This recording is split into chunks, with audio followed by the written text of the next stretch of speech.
Et dans les facteurs de risque, de stress que peuvent ressentir les gens au travail, il y a tout ce qui est surcharge de travail. Il y a eu trop de travail à faire, une pression temporelle trop élevée.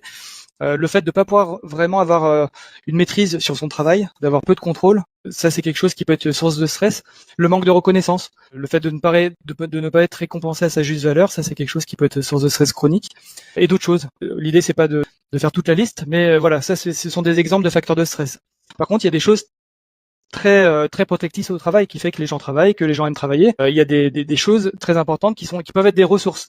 Le sens du travail, faire un métier qui est chouette, qu'on aime, et c'est souvent le cas justement des gens qui sont dans le soin, par exemple. Donc voilà, qu'on appelle le sens du travail, ça c'est quelque chose d'important. Le soutien social, de pas être isolé, de pouvoir discuter avec les collègues, de pouvoir se confier quand il y a des problèmes. Et justement, la reconnaissance, est aussi quelque chose quand elle existe, quand ce n'est pas du manque de reconnaissance, mais qu'on se sent reconnu dans ce qu'on fait, que ce soit par ses collègues, que ce soit par sa hiérarchie, bah ça c'est quelque chose de protecteur. Ce qui peut se passer, c'est qu'en tout cas le stress va être perturbateur et va être néfaste quand justement il y aura un trop grand déséquilibre entre ce qui protège et ce qui nuit.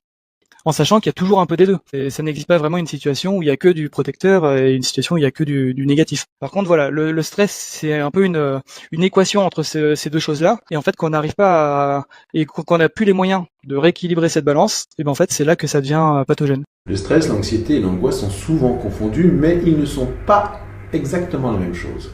Le stress est une réaction naturelle du corps face à une situation perçue comme exigeante ou menaçante, comme une échéance au travail ou un examen. Il mobilise notre énergie et disparaît une fois la situation passée.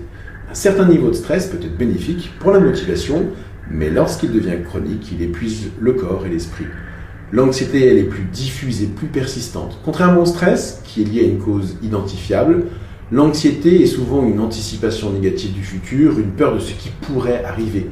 Elle se traduit par des pensées envahissantes, une tension intérieure, des troubles du sommeil ou des difficultés à se détendre. L'angoisse, elle, est une manifestation plus intense que l'anxiété.